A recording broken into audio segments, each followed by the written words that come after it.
Prindi narciz nuk mjaftohet me lëndimin tënd, ata të sakatojnë në mënyra specifike. Janë të paktën 8 aftësi jetësore që shumica e njerëzve i marrin natyrshëm, por që ti u pengove që ti zhvilloje. Jo sepse të mungonte inteligjenca, por sepse pavarësia jote ishte një kërcënim për kontrollin e tyre. Cilat janë këto 8 mangësi bazë, pra? Këto janë gjëra që shumica e njerëzve thjesht i bëjnë natyrshëm, ndërsa ty të desh ti mësoje si një gjuhë e huaj në moshën 30 e sipër. Që disa prej tyre janë të vendosësh kufi pa të mbuluar turpi, të blesh diçka për veten pa u ndier në faj të fshehtë, të dish se çfarë ndjen vërtet dhe jo atë që supozohet të jesh duke ndier, të kesh besim të gjykimi yt vetja jote, intuita jote. Ti mund të menaxhosh për shembull një ekip të tërë në punë, por nuk mund të bësh një telefonat për të caktuar një vizitë te mjeku pa e thënë 3 herë me veten kokë. Tashmë pra, je i rritur dhe ende stepesh në një mikromoment kur dikush të pyet çfarë do për darkë. Jo sepse je i pavendosur, por sepse nuk u lejove që të kishe preferenca. Dhe ti e ke kaluar një pjesë mirë të jetës duke menduar se ky është një dështim i yt i personal. Nuk është. Ka të bëjë me atë që sistemi yt familjar kishte nevojë, që ti të mbeteshe i papërgatitur. Një thënie e vjetër 5000 vjeçare hindu thotë: ndërgjegjësimi i paraprin kontrollit. Awareness precedes control. Pra që të kemi kontroll mbi diçka, duhet që fillimisht të jemi të vetëdijshëm për të që ekziston. Sot do t'i emërtojmë secilën prej këtyre 8 mangësive, sepse nuk mund të rregullosh diçka që nuk je mësuar kur ta shohësh. Ky proces, pra, të bësh ai që je në të vërtetë dhe të çlirohesh nga vetja e rreme, nga ai sistemi familjar që të stërvitit të ishe, pra, quhet vetë diferencim. Dhe sapo ti shohësh këto mangësi, nuk do të mund t'i shohësh më. Le t'i shohim në sy një e nga një. E para, prindërit narciz të vranë shpirtin e iniciativës. Sa herë që ti përpiqje të merrje një vendim apo të bëje diçka, prindi narciz të mbivendosej. Prindi të thoshte për shembull të pastroje kuzhinën ose laje enët, ti pastroje laje enët, pastaj ato hynin brenda në dhomë, shikonin çfarë kishe bërë ti dhe e ribënin çdo gjë nga e para syve tu.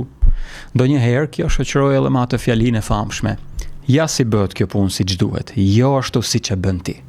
Versioni yt, pra, përpjekja jote nuk kishte vlerë, ky ishte mesazhi. Versioni yt i përfundimit të një pune nuk është kurrë i mjaftueshëm. Pra, mesazhi është: ne mund të ngarkojmë ty me përgjegjësi, por nuk besojmë se mund të qullosësh ndonjë gjë. Dhe herën tjetër që ty të kërkonin të bëje diçka, ti e dije pa nisur akoma. Nuk ka rëndësi si do ta bëjon këtë punën, do jetë gabim gjithsesi. Çdo iniciativë imja pra është gabim. Kjo është ajo që ti brendësove. Kështu që ose do ndaloje provuari fare, ose do filloje të bëje çdo gjë me njërin sy nga ata duke pritur kur do vinte korrigjimi. Në secilin prej këtyre rasteve, pra gjykimi yt, intuita jote nuk ishte në tavolinë fare. Ky ishte një zhvlerësim i heshtur, pra. Sot kjo gjë shfaqet kështu. Ti vën në dyshim çdo zgjedhje tënde që bën. Kërkon vazhdimisht leje ose konfirmim nga njerëzit përreth teje për çdo vendim që do marrësh. Të gjithëve u jep meritën, pra mirënjohjen se din ta njohin veten, se kanë shpirt iniciative, por kur vjen te gjykimi yt, e trajton atë si diçka që nuk mund t'i zihet besë. Dhe këtu ndërlikohet loja akoma më tepër, sepse disa prej fëmijëve të prindërve narciz e dalluan këtë model sjellje dhe kaluan komplet në ekstremin tjetër. I marr vet pra gjitha vendimet, nuk pyes askënd, s'kam nevojë për mendimin tënd, s'kam nevojë për ndihmën tënde. Por as ky nuk është vetbesim. Ky është refuzim, është rebelim. Dhe refuzimi gjithashtu është një produkt i sistemit të familjes narcize. Është thjesht ana tjetër e medaljes. Vetbesimi i vërtet jeton diku në mes të këtyre ekstremeve. Është aftësia pra për të dëgjuar sugjerimet pa u kontrolluar prej tyre dhe për të dëgjuar zërin tënd pa e vënë në dyshim zërin e brendshëm. Dhe kjo është një shkathtësi që pothuajse askujt prej atyre që vijnë nga një familje narcize nuk ju lejua ta praktikonte. E dyta, prindërit narciz nuk të treguan kurrë se si të rrish me emocionet tua pa u munduar t'i rregullosh ato. Ose për ta thënë më qartë, prindi narciz mbjell analfabetizëm emocional në familje. Në familjen e dikujt me prindër narciz, emocionet nuk ishin aty për t'u përpunuar, ato ishin aty për t'u shtypur ose për t'u zhdukur fare. Mërzitja jote i bënte prindërit të ndiheshin në siklet. Zemrimi yt kërcënonte qetësinë e shtëpisë. Frika jote do të thoshte se ti duhet të ndaloje menjëherë ato që po ndjeje dhe të ngushëlloje ata. Për shembull, situatë tipike. Ti ktheheshe nga shkolla duke qarë sepse kishte ndodhur diçka me një shok, dhe në vend që të pyesnin se çfarë kishe, prindi të thoshte: "Bollë që ora vite tash, nuk është të aq serioze." Ose e kthenin vëmendjen nga vetja. Ti mendon se ke probleme? A e di me çfarë përballem unë çdo ditë? Ndjenja jote pra nuk lejoi të ekzistonte as 30 sekonda përpara se të detyroj të fikej ose të kthehej në një mjet për t'i shërbyer dikujt tjetër. Kështu ti mësove rregullin. Emocionet janë një problem që duhet zgjidhur, jo një përjetim që duhet lejuar të rrjedhë. Se ti trajtosh emocionet si informacion, kjo ishte qof larg, domethënë, pa mendueshme të ndodhte. Dhe kjo gjë është faqe tani në mënyra të ndryshme që ti mbase as nuk i dallon më, sepse sa po lind një ndjesi brenda teje, ti e zgjat dorën me një herë të telefoni, ose fillon të pastrosh shtëpinë, ose i telefonon dikujt, jo për të folur me të për këtë ndjesinë që ke, por thjesht për ta bërë këtë ndjenjen të kalojë në background, pra, të pushojë, të kalojë në sfond, të bëhet diçka dytësore. Je bërë pra aq efikas në shmangjen e emocioneve, sa që nuk e ke lejuar kur plotësisht një emocion të rrjedh brenda teje pa u përpjekur të bësh diçka për të. Dhe kjo është pjesa që shumica e njerëzve ja anashkalojnë. Ti mbase mendon se tani më si i rritur e ke zgjidhur këtë problem, shkruan në ditar, mediton, lexon libra, por edhe kjo ka anën tjetër të medaljes, sepse duke e kthyer çdo emocion në një projekt madhor, në diçka që duhet përpunuar me vite, në një mal pra që unë e kam përballë dhe duhet ta kapërcej, ta kaloj. Edhe kjo është problem. Shkatësia që familja jote nuk ta mësoi kurrë nuk është se si të menaxhosh ndjenjat, por se si të ndjesh atë që ndjen dhe ta lësh të jetë thjesht aty me ty, ta durosh, të kaloj vetë, pa pasur nevojë që ajo ndjenjë të jetë diçka e dobishme, produktive apo një ekuacion për të zgjidhur. Kjo aftësi pra, për të toleruar një ndjenjë, thjesht duke qëndruar me të, është një nga shkatësitë më bazike emocionale që ekzistojnë. Neuroshkenca madje thotë se një ndjesi zgjat mesatarisht 90 sekonda, jo më shumë. Ajo që zgjat më shumë nuk është ndjenja, është përpjekja jonë për ta kontrolluar atë. Dhe pothuajse askujt, i cili vjen nga një çati narcize, nuk ju tregua kurrë se si duket kjo gjë në të vërtetë. E treta, prindërit narciz nuk të mësuan kurrë se kërkesat tua kanë rëndësi. Në një familje narcize të dëshiroje diçka për veten ishte egoizëm. Nëse kërkoje atë që të duhej, ishte mosmirnjohje, ishte kërkesë e tepërt, ishte pabesim ndaj tyre. Mesazhi ishte i qartë.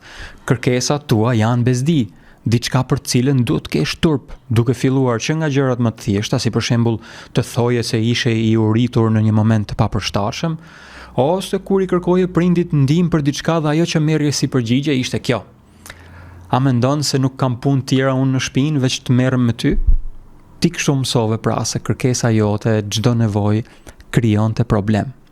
Dhe zgjidhja ishte gjithmonë e njëjtë: ndalo së paturi kërkesa. Kështu që ti ndartova atë që autorja e librit e quan supervetja familjare. Ai versioni yt pra që tashmë nuk ka nevojë për asgjë, është në rregull. Ai që parashikon me saktësi se çfarë u duhet të gjithë të tjerëve dhe çfarë ato do të kërkojnë, por ama për veten nuk di asgjë. Sot kjo duket kështu. Shoku për shembull të pyet çfarë do të hani për darkë, ku do dilni për darkë dhe ti thua nuk kam problem, ku doni ju. Ose partnerat pyet se çfarë të duhet dhe ti thua asgjë. Jo sepse nuk ke nevojë për asgjë, por sepse ajo pjesë e jotja që duhet të identifikonte kërkesat tua ka dalë jashtë linje, pra është offline komplet, ti e shkëputur lidhjen me të prej shumë dekadash. Dhe tani vjen pjesa që shumica nuk e kuptojnë siç duhet. Problemi nuk është thjesht se ke frikë të kërkosh apo të kesh preferenca. Problemi është se ke humbur aftësinë për ta njohur kërkesën tënde, për të filluar pra me të. Je përqendruar aq shumë te nevojat e tjerëve, saqë kur dikush kthehet nga ti dhe të thotë: "Po ti, çfarë do?" Ti sinqerisht nuk e di. Ajo aftësia bazë pra, për t'i regjistruar nevojat tua si reale dhe legjitime, është ajo që familja jote u sigurua që ti të mos e zhvilloje kurrë. Kur them familja narcize, nuk nënkuptoj se gjithë pjesëtarët e familjes ishin narciz. Mjafton që njëri prej tyre të ishte i tillë, domethënë, të ishte narciz. 4. Prindërit narciz nuk të treguan kurrë se çfarë është në të vërtetë një kufi i shëndetshëm. A e di se si duken kufin të një familje narcize? Është ai prindi që lexon ditarin tënd dhe pastaj të kërkon llogari për ato që ke shkruar. Është hyrja në dhomën tënde e tyre pa trokitur kurrë. Dhe nëse ti e kyçje derën, kjo konsiderohej si shpallje lufte ndaj tyre. Është ai momenti kur ata tregojnë thjesht për gallat gjërat e tua private në sy të një të afërmi apo të huaj kur vjen në shtëpi për darkë apo për drekë. Dhe pastaj të quajnë ty dramatik kur ti mërzitesh për të gjë. Në botën e tyre pra, nuk ekziston asgjë, asnjë vijë ku prindi nuk mund ta kalojë. Dhe nëse ti guxoje të vendosje kufi me ta, qoftë edhe për diçka të vogël, të tipit të lutem mos mi prek gjërat, kjo trajtohej si tradhti. Sikur limiti yt ishte një sulm i drejt për drejt ndaj tyre. Kështu ti mësove se kufit janë ose të rrezikshëm shumë, ose janë inexistent. Pra nuk ekzistojnë fare. Pra ose kishe një kufi dhe i lejoje njerëzit që t'i shkelin ato sa herë të donin, ose ndërtoje mura aq të larta sa që nuk lejoje as njerëzit që doje. Përfshirë edhe ata që kishe nevojë për ta. Dhe këtu tani fshihet turpi. Ti mund t'i respektosh kufit e tjerëve, pas një problem, pas një mëdyshje me respekt të plot, kur dikush të thotë se ka nevojë për hapësirë, ti e mirë kupton direkt. Por në momentin që ti tenton të thuash kjo gjë nuk funksionon për mua, diçka prej teje bllokohet pra se vendose një kufi, të mbulon turpi, ndjen faj, panik, thjesht se vendose një kufi. Ke atë ndjesinë që sapo bëre diçka mizore, thjesht sepse kishe nevojë për një limit.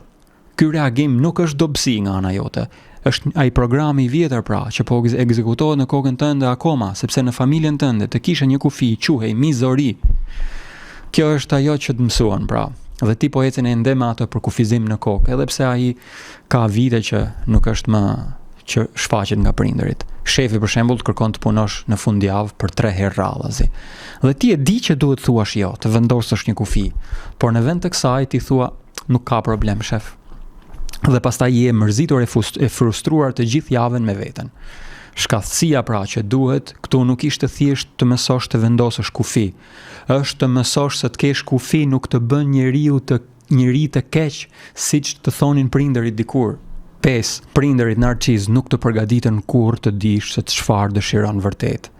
Jo atë që duhet. Këtu nuk është fjala për kërkesat folën më lart. Kjo është diçka krejt ndryshe. Ka të bëjë me dëshirën, pra, me preferencat tua, me gjërat që do të zgjidhje të bëje nëse rehatia e çdo kujt tjetër nuk do të ishte në listën e hallave tua.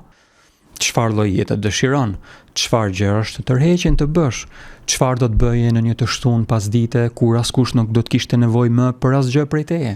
Nëse këto pyetje të bëjnë të ndihesh disi si në siklet, ky është pikërisht problemi tani. Mbar bota e familjes sate, narcize pra, ishte e organizuar rreth prindit. Çfarë u duhej atyre? Çfarë donin ata? Çfarë i mbante ata stabil? Preferencat tua ekzistonin vetëm kur ishin të dobishme për ata. Për shembull, ti doje të merreshe me muzikë, por prindi donte që ti të merreshe me sport në mënyrë që ata të mund të mburreshin me ty në sy të tjerëve. Ti tundoheshe nga diçka dhe ata e tallnin, e injoronin ose e kthenin vëmendjen te vetja. Kështu që ti ndalove së pasuri dëshira. Shumë e thjeshtë.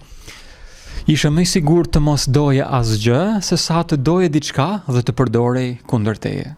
Kështu ti ndërtova atë radarin më të ndjeshëm në botë për të skanuar dëshirat e tjerëve. Ti mund të hyje për shembull në një dhomë dhe brenda pak minutash të kuptoje se çfarë donte secili prej tyre.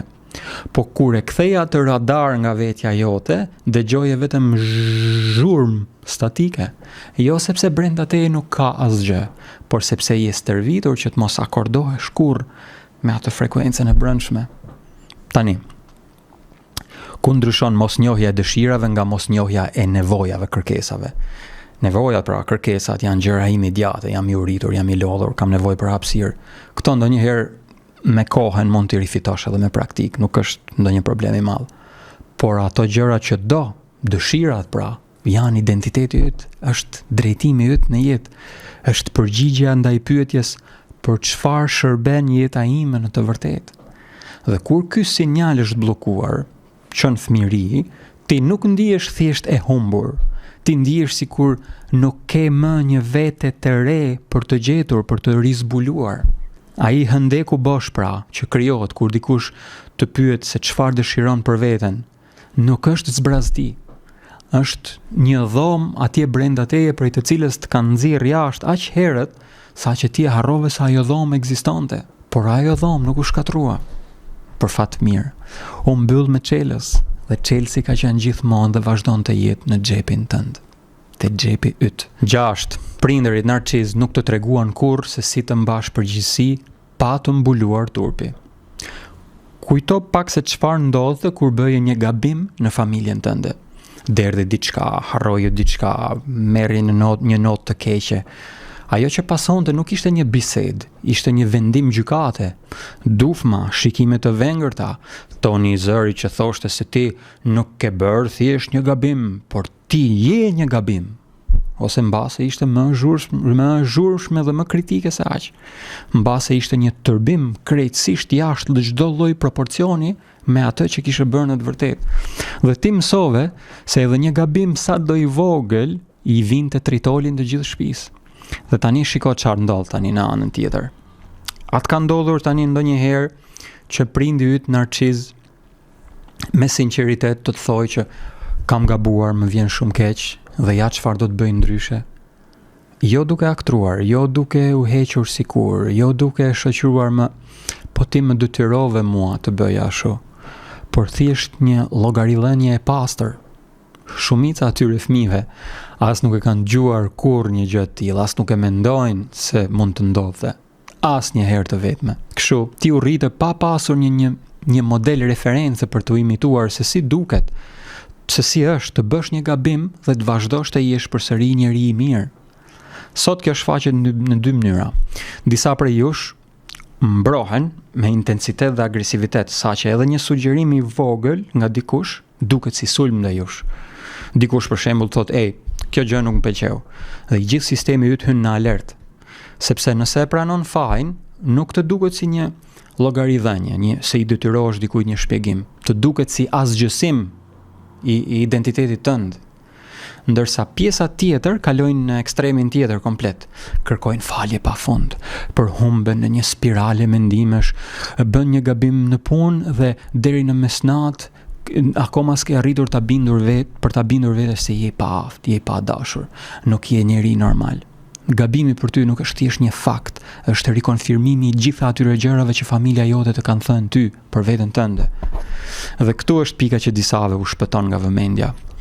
Kjo kërkim falja e tepërt, kjo përfalje, kjo përshpirtje, kjo më vjen keq është i gjithë i fajimi. As kjo nuk është llogaridhënie. Harroje. Kjo është një formë vetë ndëshkimi duke veshur maskën e mbajtjes së përgjegjësisë. Sepse tani që prindi nuk është afër teje, duhet të bësh edhe atë pjesën e ndëshkimit të vetes, duhet ta bësh vetë. Llogaridhënia e vërtetë është shumë e thjeshtë dhe e sinqertë.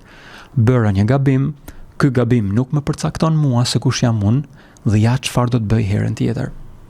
Krejt e thjesht, pa furtunë, pa shpërthime, pa aktrim, pa shkatrim. Ajo aftësia pra, të gabosh pa u ndjeri pa vlerë, është një nga aftësitë më bazike të një të rrituri. Dhe është pothuajse e pamundur ta zhvillosh kur familja të ka mësuar se çdo gabim ishte identiteti yt. 7. Prindërit narciz nuk të mësuan kurrë si të rrish veten pa u ndjerë në ankth. Në familjen e dikujt me prindër narciz, të rrish veten nuk ishte thjesht diçka neutrale. Nëse qëndroje në dhomën tënde për shembull me derë të mbyllur, diçka nuk shkonte patjetër. Ose po të ndëshkonin me heshtje pra, duke të mos folur, ajo lufta e ftoftë pra ku prindi ndalonte së foluri me ty për ditë të tëra dhe të gjithë shëtisnin në shtëpi si fantazma që nuk flisnin me njëri tjetrin dhe hiqeshin sikur kjo gjë është normale. Ose mungesa jote ishte një problem për sistemin familjar, sepse i duhej që ti të ishe gjithnjë dobi prurës. Pra, vetmia për ty nuk ishte një çlodhje, ishte ose refuzim ose braktisje e detyrës tënde. Mendo çfarë ndodh tani kur je vetëm, vërtet vetëm. në një apartament, je i qetë, një pasdite të shtune, pa asnjë plan, pa askën që pret diçka prej teje, për shumicën e njerëzve kjo do të ishte një ndjesi paqeje. Për ty është një urgjencë e shkallës së ulët që diçka posajohet tani. Ndez televizionin, kontrollon televizionin, ndez telefonin, sheh telefonin, bën scroll, jo sepse ke diçka për të bërë apo për të thënë, por sepse heshtja fillon të duket si diçka e frikshme, sigur diçka nuk shkon këtu. Ose e krijon vetë një problem për ta zgjidhur pastaj. Provokon një debat me partnerin ose partneren, rikthen një shqetësim të vjetër që e kishe në kokë. Fabrikon urgjencë pra në një mënyrë anë një tjetër, sepse stresi sado i pashëndetshëm që është, të paktën të jep atë ndjesinë e lidhjes, sikur diçka po bëj, me diçka po merren. Të paktën do të duket vetja sikur je i nevojshëm pra, sikur diçka po bën. Dhe kjo është ajo që shumica nuk e shohin aq thellë sa duhet tani. Ti mendon se problemi është frika nga braktisja, se mos të lënë vetëm. Sepse nëse je vetëm, nëse mbes vetëm, askush nuk do të kthehet tek unë. Por është pak më e thellë se aq. Në familjen tënde, i gjithë identiteti yt u ndërtua rreth të qenit i nevojshëm, pra i dobishëm, shërbej, pra jam. Ti ishe ndihmësja, ajo që rregullonte gjërat, ajo që mbante shtëpinë në këmbë. Kështu që kur askush nuk ka nevojë për ty, kur shtëpia është e qetë dhe telefoni nuk bie, ti nuk ndihesh thjesht e vetmuar. Ti ndihesh sikur ke pushuar se ekzistuari. Ankthi nuk vjen nga frika se po të lënë vetëm, se po të braktisin. Vjen nga dyshimi tmerrues se pa pasur dikë që ti shërbesh, brenda teje nuk ka mbetur më asgjë. Të mësosh pra si të jesh vetëm, vërtet vetëm, pa e mbushur heshtjen dhe pa krijuar kriza artificiale, do të thotë të përballesh me atë dyshim. Dhe të zbulosh se ti je ende aty. Edhe kur askush nuk përkërkon asgjë prej teje, kjo është një nga aftësitë më çorientuese, por edhe më çliruese që një person me një familje narcize mund të zhvillojë. 8. Prindërit narciz nuk të mësuan kurrë se realiteti yt është i vlefshëm. Kjo është ndryshe nga ajo mosbesimi tek gjykimi yt, tek intuita jote, tek iniciativa jote, ajo që folëm më lart. Kjo ka të bëjë me diçka më të thellë. Ka të bëjë me atë që ndodh kur ti e sheh diçka me sytë e tu, e dëgjon me veshët e tu, e di shumë mirë se çfarë ndodhi, por dikush të sheh në sy dhe të thotë se ajo nuk ndodhi. Ti e pe prindin tënd për shembull duke të bërtitur me të madhe, dhe 30 minuta më vonë ai sillet sikur nuk ka ndodhur asgjë. Dhe nëse guxohet ta përmendje për shembull që ti thoje, ti sapo mbërtite mua. Nga kjo ti merrje përgjigje të tipit: unë nuk të bërtita, po e dramatizon kot, pse ke dëshirë ti egzagerosh gjëra gjithmonë. Ose kjo tjetra, ti e mbaje mend për shembull një bisedë që kishit bër fjalë për fjalë, ndërsa prindi yt e mbante mend krejtësisht ndryshe. Dhe fakti që ata arritën ta pohojnë versionin e tyre me më shumë siguri se sa ti e lejove që versioni i tyre të zëvendësonte tëndin. Kjo nuk është një mosmarrveshje për atë që ndodhi. Ky është një çmontim sistematik i aftësisë sate për t'i besuar shqisave tua. Është gaslighting, një formë manipulimi që të bën të vësh në dyshim mendjen tënde. Dhe ja ku shfaqet kjo tani, në mënyrat më tinxare të mundshme, në një mënyrë që mbase as nuk e pret kurrë 1000 vjet. Prej kësaj, tashmë ti e bër jashtëzakonisht perceptuese. Mund të hysh në një dhomë dhe ta ndjesh tensionin e dikujt direkt, pa folur akoma. Mund ta ndjesh kur dikush po përpiqet të manipulojë. Mund ta shohësh një dinamik manipuluese duke u zhvilluar në rrugë sipër me përsosmëri. Brenda kokës tënde e lexon shumë sakt, por nuk do ta thuash kurrë me zë të lartë. Diçka brenda teje pra e di me saktësi se çfarë po ndodh. Por një pjesë tjetër po prap brenda teje më njëherë ndërhyn dhe thot: po bësh shumë serioze, po mendon më shumë se ç'duhet. Mos i nxij gjërat, se e ke zakon gjithmonë i nxjin gjërat i çik. Po bësh shumë dramatike. Dhe ja ku doli pra, zëri i prindit tënd të dikurshëm i brendësuar këtu brenda. Është ende duke redaktuar realitetin tënd edhe 20 vite më vonë. Dhe kjo është, miqtë e mi, gjithashtu arsyeja pse shanset që ti të përfundosh me një partner narciz gjithashtu janë shumë të larta. Jo sepse nuk i kap sinjalet e kuqe, red flags, ti i sheh ato para gjithë tjerëve, por sepse në momentin që i sheh, aktivizohet ai zëri i brendshëm që thot: po reagon më shumë se ç'duhet. Je shumë e ndjeshme, jepi një mundësi tjetër se s'u bën nami. Të njëjtat fjalë pra që përdorte prindi yt për të ndaluar ti besoje asaj që kishe para syve. Një partner narciz tani nuk ka nevojë ta nis manipulimin nga zeroja. Familja jote e ka instaluar tashmë atë program software aty në trurin tënd. Partneri duhet thjesht të shtyp butonin, ta vërë në punë. Shkatësia pra që të duhet në këtë pikë nuk është të mësosh që të shohësh qartë. Tashmë ti sheh qartë më shumë se gjithë tjerët. Shkatësia është që të mësosh të mos anashkalosh atë që sheh, që ti besosh realitetit tënd, mendjes tënde, të lejosh që përvoja jote të qëndrojë në këmbë, pa pasur nevojë që dikush tjetër të vijë ta konfirmojë atë që ti po sheh me sytë tu, para se sa ti besosh vetes. Sepse derisa ta bësh këtë, do të vazhdosh ta lësh butonin e redaktimit në dorën e njerëzve të tjerë që as nuk duhet të ishin kurkund për pranë realitetit tënd herë si fillim. Konkluzione, prindërit tuaj narciz nuk dështuan që të ti mësonin këto aftësi, këto shkatësi krejt rastësisht. Të mbanin të papërgatitur, do të thoshte të mbanin të varur prej tyre. Ky ishte motoja, kjo ishte slogani i tyre. Të mbanin në dyshim për veten, do të thoshte të mbanin nën kontroll. Çdo mangësi që diskutuam deri tani do të shërbente për të njëjtin qëllim, të siguroheshin që ti të mos ikje kurrë prej tyre, jo vetëm fizikisht, por emocionalisht, psikologjikisht.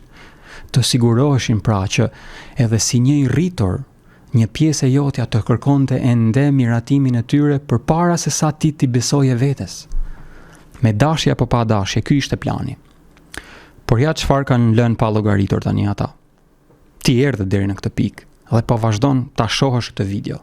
Kjo do të thotë se një pjesë e jotja, pavarësisht çdo gjëje tjetër, është ende aty. Ka ende shpresë, duke bërë pyetje që ata nuk deshin kurrë që ti bëje. Kush jam unë jashtë kësaj familjeje? Çfarë dua unë në të vërtetë? Si do të ishte jeta ime nëse do të ndaloja se ekzistuari pa programin e tyre? Ajo pjesë e jotja pra nuk është fikur, nuk ka qenë kurrë e prishur. Thjesht ishte varrosur. Dhe çdo shkatësi apo aftësi për cilën folëm sot, të gjitha ti besosh gjykimit tënd, të pranosh dhe të rrish me atë që ndjen, të njohësh dëshirat tua, të vësh një kufi pa të mbuluar turpi, e tjera. Këto nuk janë gjëra që duhet ti ndërtosh nga hiçi, janë gjëra që thjesht duhet ti zhvarrosësh, ti nxjerrësh në dritë. Ky proces pra, të bësh ai që je në të vërtetë dhe të çlirohesh nga versioni që familjes sate i duhej që ti të ishe, është ajo që quhet vet diferencim. Dhe ky nuk është një moment i vetëm, pra një bam që ti e bëre dhe vet diferencove. Është një praktike e përditshme për disa kohë. Është diçka që ti e bën vazhdimisht derisa zëri yt i vërtet të bëhet më i lartë se ai zëri i instaluar prej tyre. Nëse kjo video e përshkoi në një farë mënyre jetën tënde, në mënyra që të bëri të ndihesh vërtet në siklet, ai siklet nuk është shenjë se diçka nuk shkon me ty. Është shenjë se diçka brenda teje po zgjohet dhe ka nevojë të zgjohet. Dhe nëse po e pyet veten tani, po në lidhje me familjen, po në lidhje me prindërit, po me faljen, a duhet t'i fal? Kjo meriton një bisedë komplet në vete, nuk është për sot. Sepse falja e vërtet nuk mund të vijë nga një pozitë në nshtrimi. Ajo duhet të burojë nga një pozitë vet diferencimi. Dhe për këtë do të flasim një herë tjetër. Mënyra më e mirë për t'i falur prindërit narciz është të vet diferencohesh, të më vetësohesh psikologjikisht, emocionalisht, fizikisht, të dalësh në vete. Vetëm kështu do t'jesh në pozitën e duhur nga e cila mund të burojë aftësia jote për të falur.